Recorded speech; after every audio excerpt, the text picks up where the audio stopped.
Et parce que vous avez dit effectivement que Yolande avait fait adopter son fils par le cardinal de, je ne sais plus son nom, qui était donc le patron du Barrois. Oui. Or, ce cardinal avait, il y avait un héritier effectivement qui pouvait être René d'Anjou, mais il pouvait en avoir d'autres, notamment par les femmes qui auraient pu justifier que le Barrois revienne au comte de Luxembourg. Et donc, il y a eu une négociation entre René d'Anjou ou avec Yolande, probablement, pour échanger son comté de Guise, qui était un riche comté au nord de Paris, contre le Barrois. Parce qu'il fallait absolument que René d'Anjou soit maître du Barrois. D'une part, parce qu'effectivement, ça touche la propriété de son futur beau-père, mais également parce que le Barrois, c'est là où il y avait Don Rémy. Or, il y a eu des transactions, des négociations, et un échange, ça c'est attesté dans les textes, comme quoi on a fait une OPA sur le Barrois pour remettre la main dessus. De manière que René d'Anjou soit le patron. Bon, dans l'hypothèse où Jeanne soit une princesse, donc une fille de Louis d'Orléans et d'Isabeau, oui. Donc elle aurait été placée là dans la famille d'Arc. Absolument. C'est ça ton hypothèse. Alors, oui, tout à fait. La famille d'Arc, là on va prendre la photo suivante, ce ne sont pas des pauvres paysans, hein, loin de là. Pas du tout. On va prendre la vue 5, hein, qui est la maison des Arcs. Alors, c'est une maison qui a été remaniée parce que donc on voit les fenêtres à meneaux. Là, je montre la maison des Arcs aujourd'hui, Jacques. Hein. Oui, oui. Et donc, on voit des fenêtres à meneaux qui datent de la Renaissance. Donc, admettons que c'était leur maison. C'est absolument pas une maison de pauvres paysans. Laboureurs. C'est presque une maison noble, une maison de hobereau local. Et tu m'as dit, Jacques, que les Arcs sont d'anciens nobles qui ont été déchus du fait qu'ils étaient devenus agriculteurs. Effectivement, il y avait certains nobles qui ne pouvaient pas faire autrement que de travailler la terre parce qu'ils étaient donc ruinés, et le fait qu'ils travaillaient, ils perdaient leur quartier de noblesse. Hein, donc ils ne perdaient pas, mais ils perdaient un certain nombre de privilèges, oui. Voilà, eh bien, il faut dire que quand même, les Arcs ont... alors, on va trouve-moi la vue 9, la vue 9, qui est le blason. Ils ont quand même un blason, ces gens-là. Hein. Oui. Je suis en train de montrer le blason des Arcs, et que ce blason ne sera jamais repris par Jeanne, soi-disant d'Arc. Elle aurait pu reprendre ce blason de sa famille. Ah oui. Non. Hein, ça aurait été logique. Ça aurait été logique, ça. Ça aurait été logique. Avec un arc et 3 flèches en faisceau, et au-dessus un léopard. Voilà, donc ça c'est un blason nobiliaire classique qui montre que les Arcs sont nobles, d'anciens nobles, ou peut-être toujours nobles. Voilà. Donc ensuite, on va passer la vue 7. Alors la vue 7, c'est le château de Gondrecourt, la demeure de Raymond de Poulengy, qui jouera un rôle extrêmement important dans cette affaire pour conduire Jeanne à Chinon. Raymond de Poulengy avec Jean de Metz, son compagnon. Hein, Jean de Metz, qui est un personnage mystérieux, et donc dont on peut penser que ces deux chevaliers, ces deux nobles, ont certainement formé Jeanne à l'art de la guerre. Hein, on peut supposer. Absolument. Absolument. On sait qu'ils fréquentaient la Maison des Arts, on sait que ce sont des nobles, ils ont un château. Le château de Gondrecourt est à 15 km de Domrémy. Il y a aussi, on sait que Jeanne fréquente ce château de Lille et qu'on ne la voit pas souvent là. Ah non, attendez, je vous arrête. Jeanne ne fréquente pas le château. Elle y habite. Ah, bon. À partir de 1420, Jacques d'Arc obtient un bail de 9 ans, donc qui va nous conduire jusqu'en 1429, c'est quel curieux hasard, pour louer et donc occuper la fameuse forteresse de Lille. Ça veut dire que si Jeanne a été effectivement élevée dans la petite maison bourgeoise que vous nous dites, à partir de 1420 jusqu'en 1429, elle a grandi à l'ombre des grands murs. C'est très différent parce que Jean de Nouvel-Ampont et Jean de Metz, qui venait régulièrement voir son père sous prétexte de relations comptables ou je ne sais quoi avec Baudricourt, en fait, il passait beaucoup de temps avec Jeanne d'Arc à l'éduquer, à l'enseigner et voire, j'allais dire, à l'initier. D'accord. Donc autour de Jeanne, il y a 3 grands nobles. Hein. Il y a Raymond de Poulengy, il y a Jean de Metz, oui. Personnage mystérieux. Oui. On nous dit d'ailleurs Jean de Metz. Jean de Metz. Il paraît qu'on ne dit pas Metz. Ah, Jean de Metz, oui. Oui. Et puis il y a le. Entre parenthèses. Oui. Entre parenthèses, est-ce que vous connaissez le blason de la ville de Metz, encore à l'heure actuelle? Non. Mi-partie de sable et d'argent. Mi-partie de sable et d'argent. C'est-à-dire c'est le beau sang des Templiers. Ah d'accord. Bon. Eh ben, on va venir doucement sur les Templiers. Oui, mais on y vient, on ne peut pas faire autrement. on va y arriver. Donc on va passer à la vue 8, qui est la chapelle Notre-Dame de Bernon, qui est on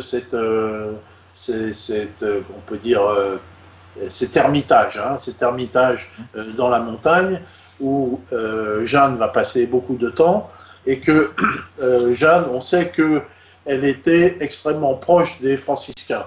D'ailleurs, quand elle part de Domrémy et qu'elle apparaît à Chinon, elle est habillée en laïque franciscaine. Elle est habillée en laïque franciscaine, c'est-à-dire elle a les couleurs grises et noires, et elle est coiffée comme les femmes laïques franciscaines qui n'ont pas prononcé leurs vœux, hein, et ces femmes-là sont coiffées avec au bol.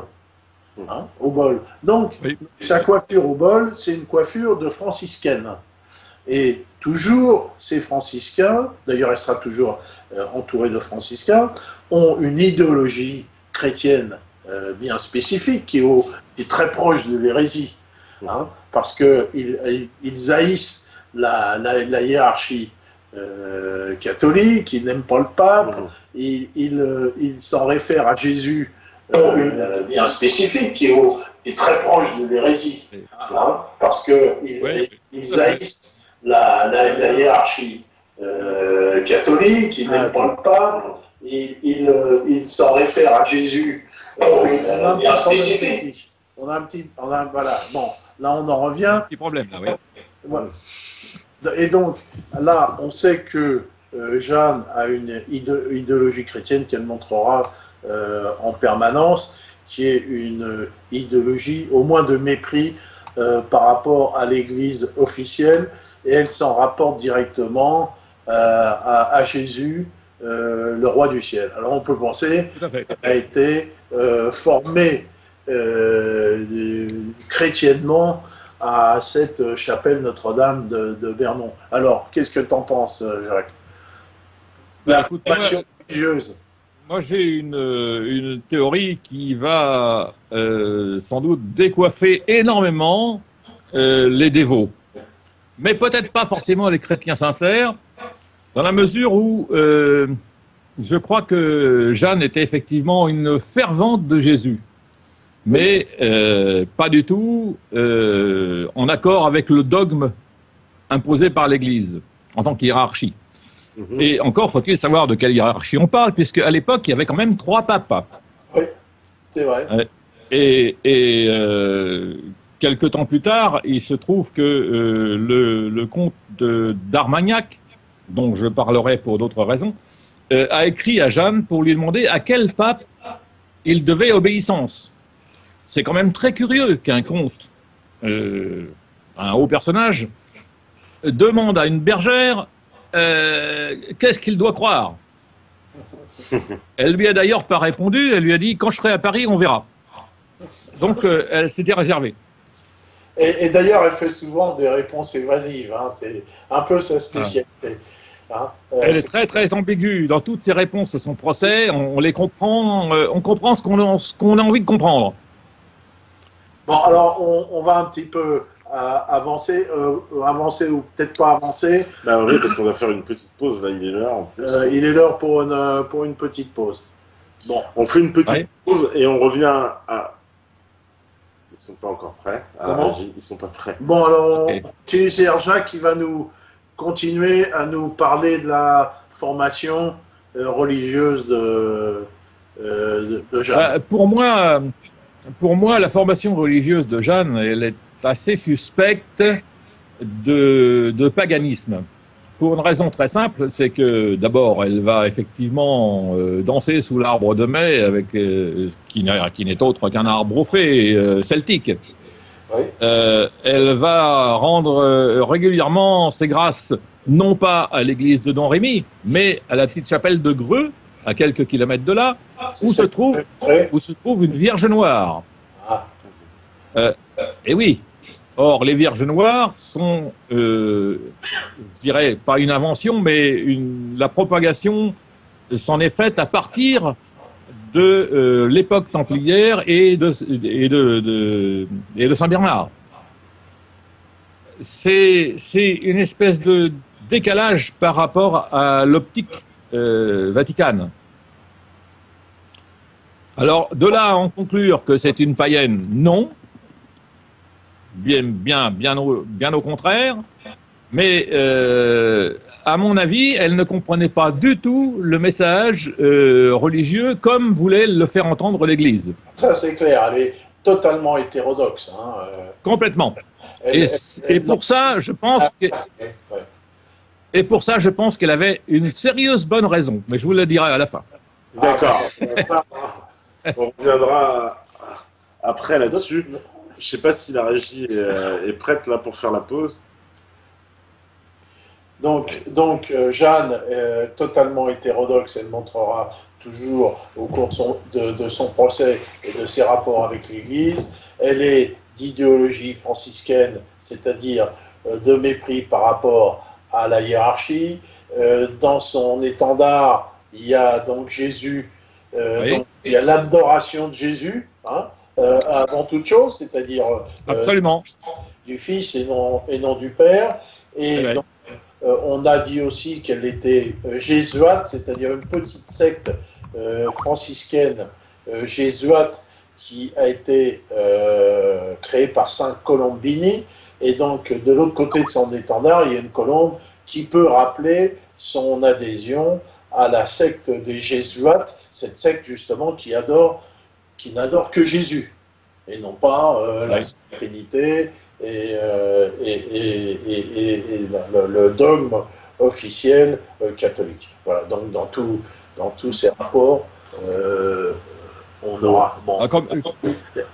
Comme je vous ai dit, quand on en parlait en privé cet après-midi, je ne sais pas, je ne connais pas les jésuites, mais par contre, je pense, moi, davantage, plutôt que les jésuites ou même les franciscains, il y a une théorie franciscaine qui est intéressante, mais je pense plutôt au carme.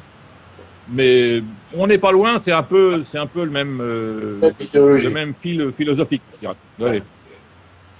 Bon, ok, bah on fait la pause, on revient après, parce que il y a aussi, on fera des réponses aux questions, parce que vous avez beaucoup de questions, mais on est obligé quand même de laisser de la place à l'exposé. On peut pas, parce qu'en plus les questions. Ah oui, parce que on s'arrête. Il est loin d'être fini.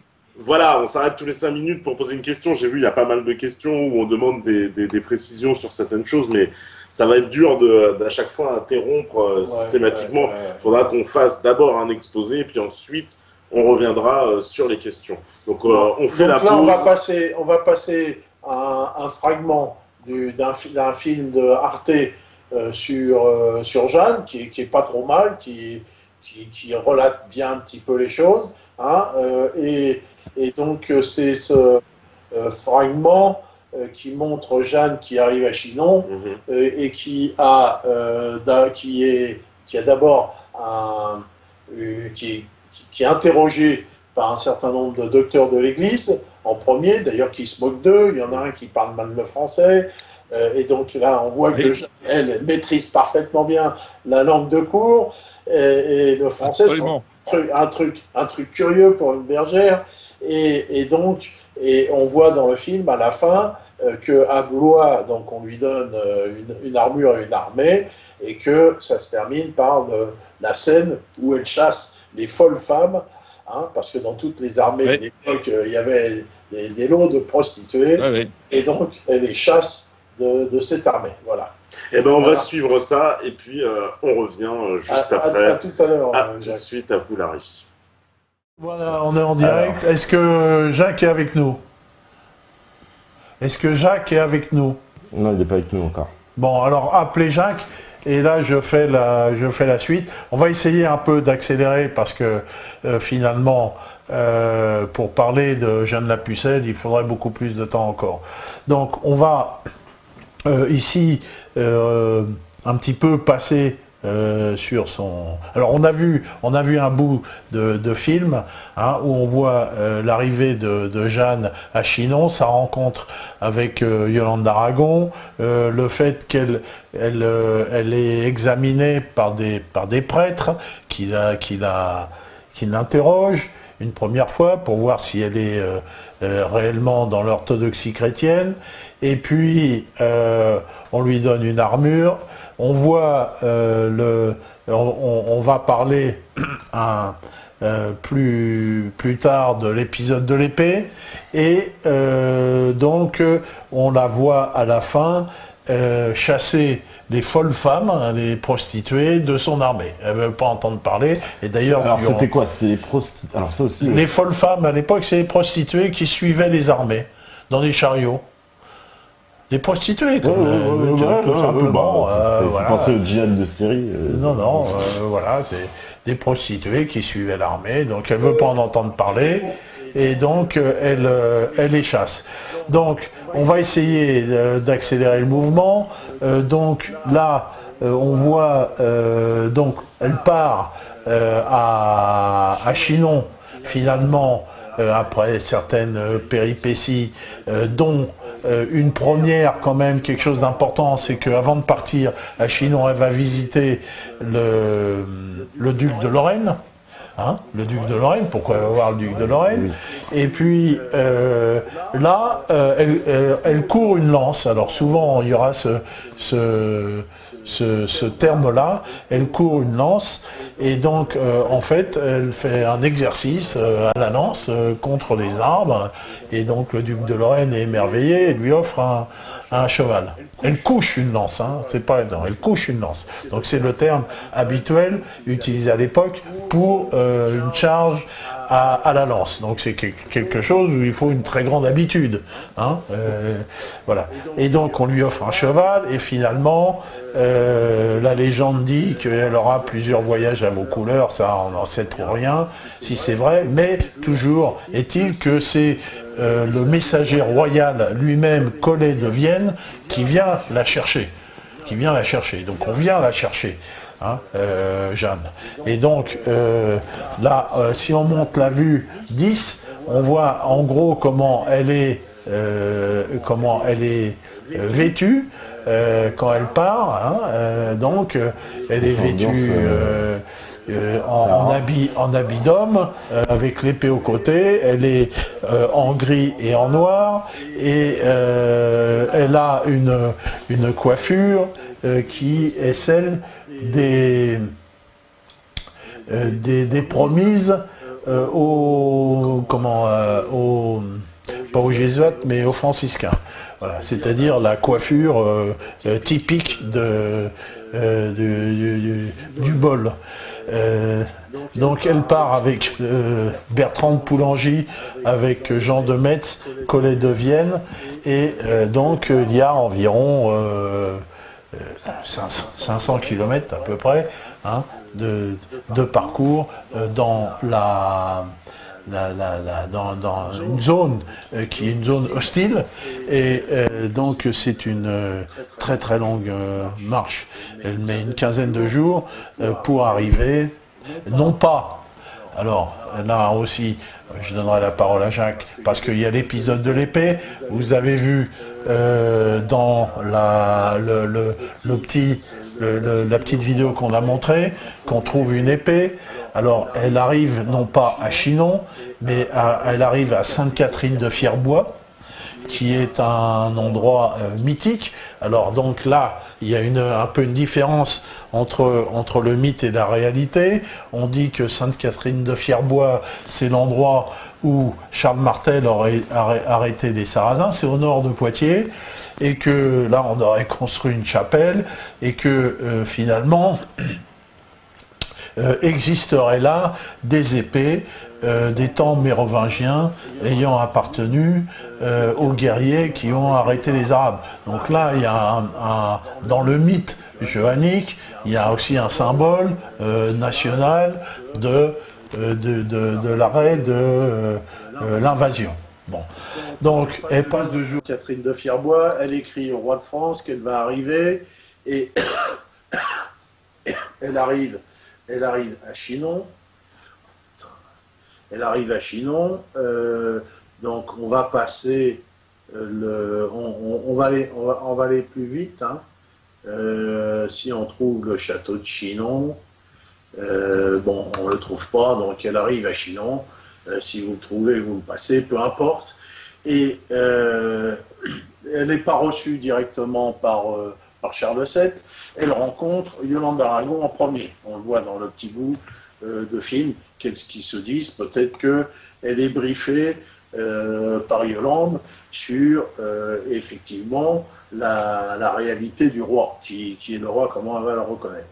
Donc, elle est, après plusieurs jours, elle est reçue par Charles VII, donc c'est là qu'il y a une scène importante, où elle reconnaît le roi. Alors on dit que c'est un miracle, qu'elle n'a jamais su qui était le roi, mais enfin bon, elle devait connaître qui il était. Elle ils se mettent à part, hein, dans une encoignure de fenêtre. Personne n'a pu jamais écouter ce qu'ils ont pu se dire, mais toujours est-il que, à la suite de ces mots qu'a dit Jeanne à Charles VII, Charles VII est bouleversé, il pleure carrément, et finalement il intronise Jeanne comme réellement quelqu'un proche de lui, puisque par la suite elle sera toujours assise à ses côtés. Et donc tout le monde est stupéfait, parce que déjà, quand elle rentre dans la salle, on voit, tout le monde croit que c'est un mec, parce qu'elle est habillée en mec. Hein. Donc, mais on voit les seins qui pointent quand même. Hein. Tout le monde louera sa poitrine. Elle avait une belle poitrine, quand même, ce qui montre que c'est une femme. Et donc, au cours donc des présentations qu'il y a avec la noblesse, on lui présente le duc d'Alençon, hein, le duc d'Alençon, et elle dit soyez le bienvenu. Donc c'est elle qui parle, donc non pas le roi, hein, soyez le bienvenu gentil duc, puisqu'elle l'appelle comme ça. Et donc il y a une fameuse phrase. Alors le problème, c'est que tout ça c'était rapporté lors du procès en réhabilitation en 1450, donc loin après, et que toutes ces paroles-là ont été traduites en latin. Et donc, on sait que le latin, finalement, a une structure linguistique complètement différente du français, et ce qui fait que retraduire ce qu'elle a pu dire quand elle rencontre le duc d'Alençon, puisque c'est extrêmement important, le retraduire en français donc a donné lieu à une polémique à n'en plus finir. Donc ça a été traduit par Quanto plures erunt de sanguine regis Franciae in simul tanto medius.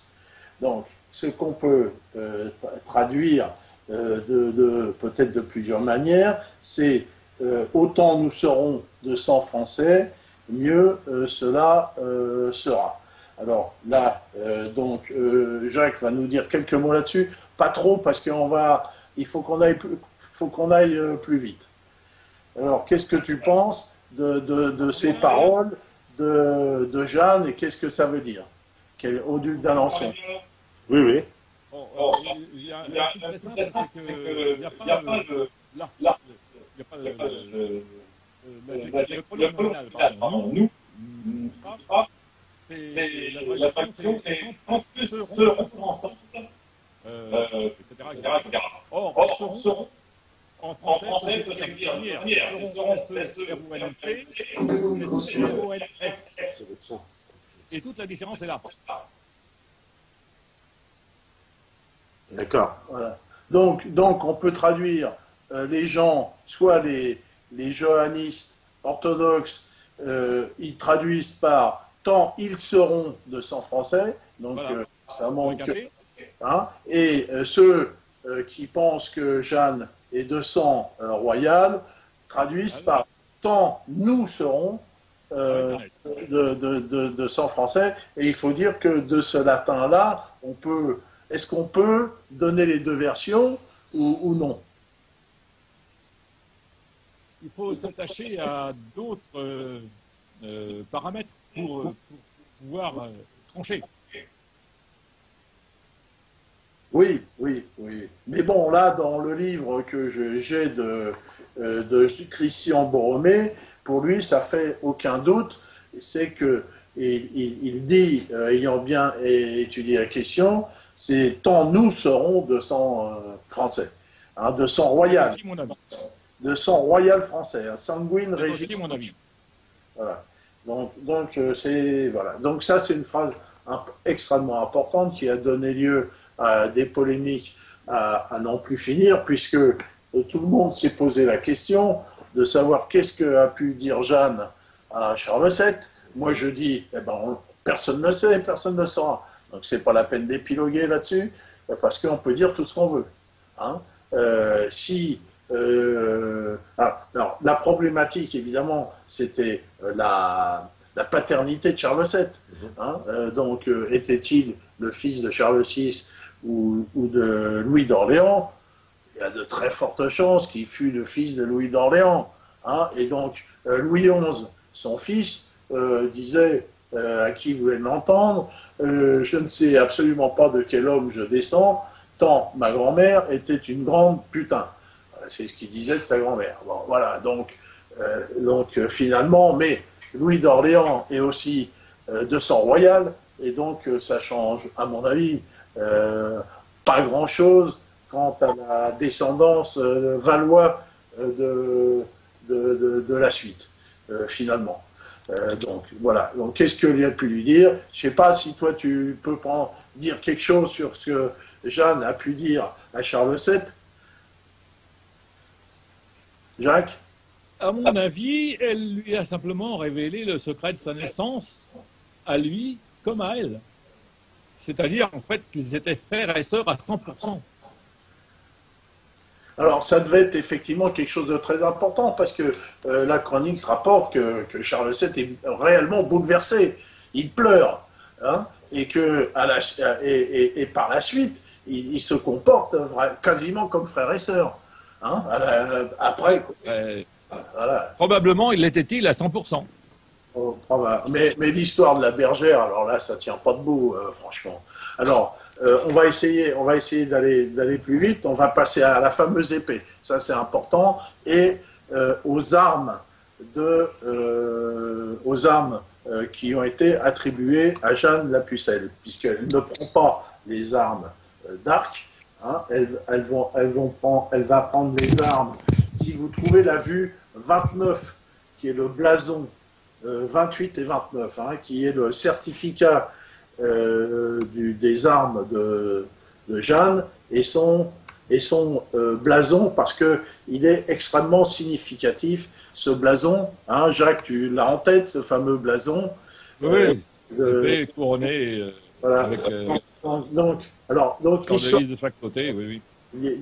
L'histoire de l'épée, on lui fabrique une armure, d'ailleurs une armure qui n'a pas coûté trop cher, une armure assez simple, ce qui montre que peut-être qu'on n'avait pas encore une très grande confiance. Et donc on lui fait une armure et on doit lui donner une épée. Alors cet épisode est aussi extraordinaire, l'épisode de l'épée. Et elle dit non, me donnez pas d'épée, il y a à Sainte-Catherine de Fierbois, derrière l'hôtel, un endroit où il y a une épée. Alors la légende dit que c'est l'épée de Charles Martel, mais comment veux-tu avoir une épée? Alors on prend une épée, on la nettoie un petit peu, il y a un peu de rouille qui tombe et pouf, elle étincelle. Oui. L'épée. Bon, ça c'est la légende. Mais ça pouvait pas être une épée du 9e siècle du temps. Parce qu'elle n'aurait même pu exister. Hein. En 700 ans, elle aurait été prise par la rouille. Et c'est complètement invraisemblable en plus, une épée mérovingienne n'a pas du tout la même forme qu'une épée du 14e, du 15e siècle. Fin 14e, début 15e siècle, les épées sont pointues, triangulaires. Elles sont utilisées d'estoc et de taille, tandis que du temps des mérovingiens, on utilise les épées que de taille. Hein, elles sont rondes au bout. Hein, en plus, la garde est une garde, on monte toujours une garde qui est courbée vers la pointe, ce qui n'était pas le cas de l'époque mérovingienne.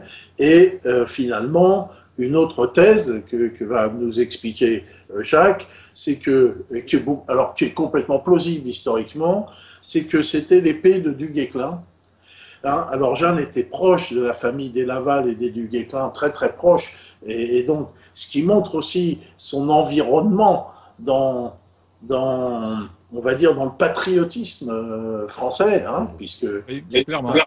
Hein, Du Guesclin a quand même chassé les Anglais réellement en lui-même, et que cette épée est quand même quelque chose d'extraordinaire, son épée de connétable, et que l'épée du Guesclin a été offerte à Louis d'Orléans, hein, son père, le père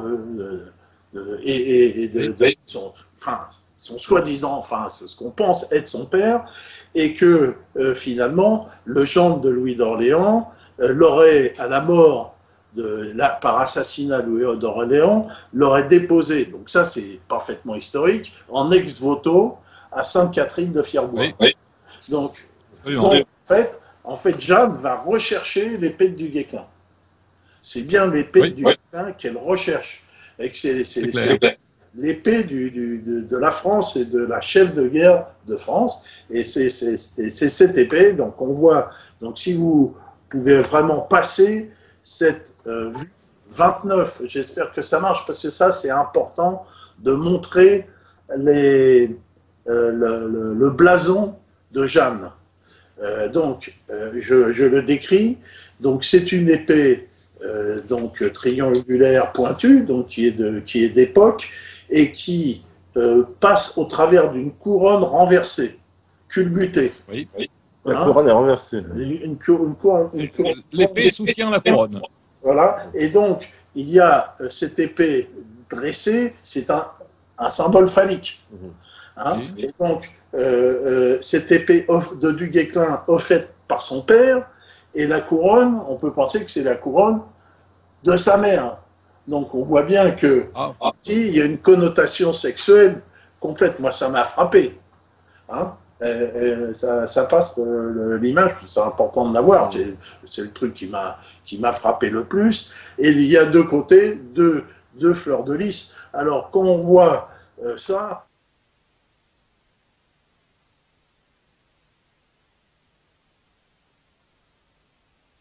À Don Rémy, c'est-à-dire que la couronne n'est plus culbutée et elle est au-dessus de l'épée, et donc tout le symbole disparaît finalement. Donc on a voulu effacer ce symbole absolu de la paternité, de la maternité de Jeanne, en plus l'utilisation des 2 fleurs de lys, enfin, toute l'histoire est dans son blason. Voilà. Bon, vas-y, tu peux dire un mot, Jacques. Coucou. Oui, bon, je n'irai pas jusqu'à tirer des conclusions d'ordre sexuel comme tu viens de le faire, mais une chose est certaine, à mon point de vue, c'est que effectivement cette épée avait été déposée comme ex voto dans la chapelle en question, et c'était donc l'épée de Du Guesclin. Or, cette épée est gravée de 5 croix. Voilà. Encore une fois, penser que c'était 5 croix templières. Je reviens à cette idée, non pas que je sois complètement omnibulé, mais simplement parce que effectivement, c'est un aspect des choses qu'on a trop souvent négligé. Et Jeanne de Laval, qui était donc la veuve beaucoup plus jeune du Guesclin à l'époque, était encore vivante. Et quand Jeanne est arrivée à Orléans, la première chose qu'elle a faite a été d'aller, soi-disant, faire une prière en l'église Saint-Samson, pas à la cathédrale, mais à l'église Saint-Samson. Et en sortant de là, elle a fait envoyer à Jeanne de Laval un petit anneau d'or. Pourquoi? Tout le monde se le demande encore. Mais, à mon sens, c'était un signal selon lequel tout était en ordre et qu'il n'y avait pas lieu de s'inquiéter, que l'église Saint-Samson d'Orléans, qui était le point essentiel, à mon avis, de son épopée, était encore en ordre. Pourquoi? Parce que on ne peut pas comprendre l'histoire de Jeanne si on ne regarde pas ce qui se passe à côté. Or, ce qui se passe à côté, c'est tellement déroutant et ça paraît tellement incohérent que on ne peut le concevoir qu'à partir de quelque chose en arrière-plan, quelque chose comme une manipulation créée de toutes pièces par un groupe influent. Et ce groupe influent, moi, je crois l'avoir trouvé dans la mesure où, depuis 3 siècles, à l'époque de Jeanne, il y avait à Orléans un ordre très particulier qui va faire bondir tous les amateurs d'énigmes et qui s'appelait, son siège était à l'église Saint-Samson, et cet ordre très particulier s'appelait l'ordre de Notre-Dame du Mont Sion. Or, l'ordre de Sion, on en a tellement entendu parler dans un certain nombre d'autres mystères, notamment à Rennes-le-Château, que parce que je suis orléanais, ça m'a accroché. Et j'ai donc fouillé un petit peu. Effectivement, je me suis rendu compte que depuis Louis VII et la 4e croisade, Louis VII avait installé à Orléans l'ordre de Sion dans l'église Saint-Samson, l'ordre du Temple dans l'église Saint-Sauveur et l'ordre de Saint-Lazare dans une petite bourgade à côté d'Orléans qui s'appelle Boigny. Or, il faut savoir que l'ordre de Sion, ou plus exactement de Notre-Dame du Mont Sion, ce qui est très différent, l'ordre de Sion, était quelque chose, était un ordre jumeau avec l'ordre du Temple, à tel point qu'ils ont partagé leurs 10 premiers grands maîtres. L'ordre de Sion étant un ordre, je dirais, philosophico-scientifique, voire politique, et l'ordre du Temple étant le bras armé. Exactement comme il se passe aujourd'hui avec avec l'IRA, avec le FLNC, etc. Vous avez un mouvement politique et un mouvement armé. Eh bien, à l'époque, retour de Jérusalem, où les Templiers ou Sion, je ne sais pas lequel des deux, avaient trouvé des choses qui mettaient en doute le dogme du Vatican, les deux ordres sont restés associés pendant un certain temps. Et puis, c'est donc dans cette église Saint-Samson d'Orléans où il y avait le siège international de l'ordre de Sion. Et évidemment, il y avait les archives. Or, cet ordre de Sion est censé, si l'on en croit différents courants, protéger la lignée du Christ. Et que constate-t-on si on prend la généalogie de Louis d'Orléans et d'Isabeau de Bavière? Eh bien, par les deux côtés, Jeanne remonte à Clovis et Clotilde. Est-ce que vous me suivez bien? Oui. Clovis et Clotilde. C'est très complotiste, mais ça va très bien avec notre chaîne de télé, quoi. Oui, non, mais je ne le fais pas exprès non plus, hein, c'est pas pour vous complaire, c'est juste que il y a des éléments qui convergent dans ce sens-là et que on ne peut pas nier les choses. Non. Alors, pour revenir à l'idée de Philippe le Bel dont tu parlais tout à l'heure, c'est vrai que la guerre de 100 ans est née à la suite du manque, à la suite des rois maudits, enfin de l'histoire des rois maudits et de la malédiction de Jacques de Molay. Ok. Philippe le Bel n'avait plus d'héritier mâle, la couronne est passée à côté, mais il y restait quand même effectivement un héritier par les femmes qui était le roi d'Angleterre. Or, les Templiers se sont jurés de ne jamais accepter l'idée qu'un descendant de Philippe le Bel, quel qu'il soit, puisse obtenir la couronne de France. Et que constate-t-on? Je résume, parce que maintenant il faut aller assez vite. Et que constate-t-on dans l'histoire de Jeanne d'Arc et de Charles VII?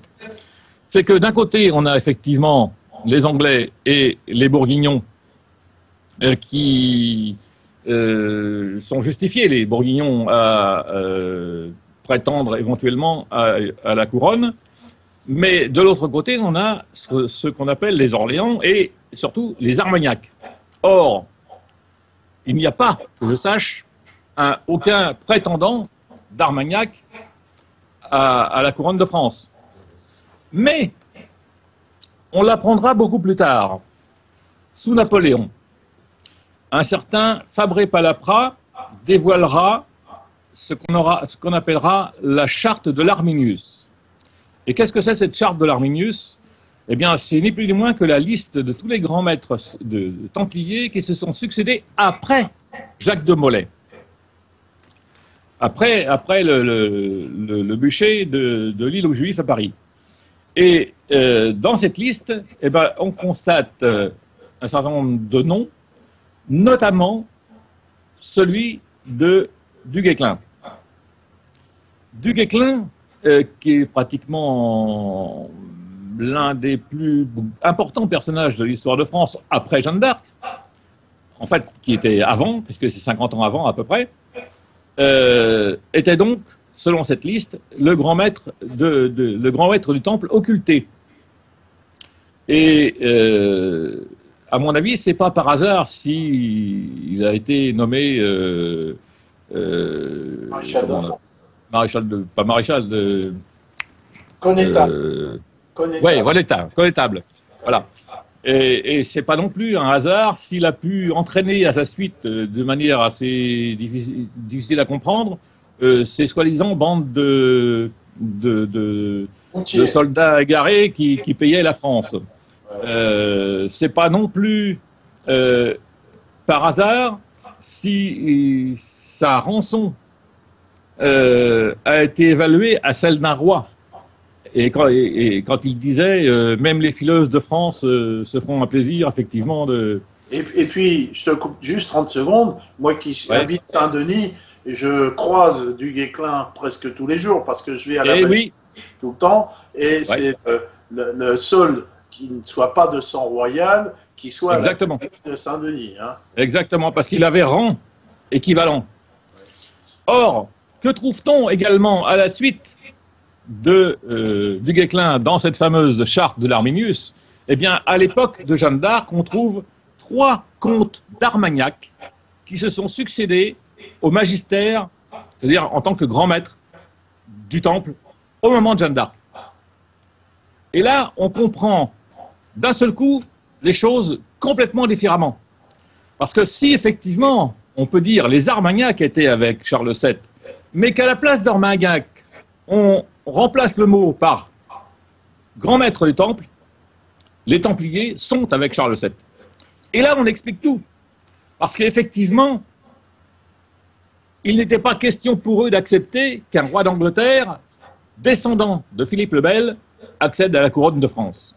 Alors, Jacques, juste 30 secondes. On va essayer d'aller vite. Hein, et c'est très intéressant ce que tu nous dis. On va parler des Écossais.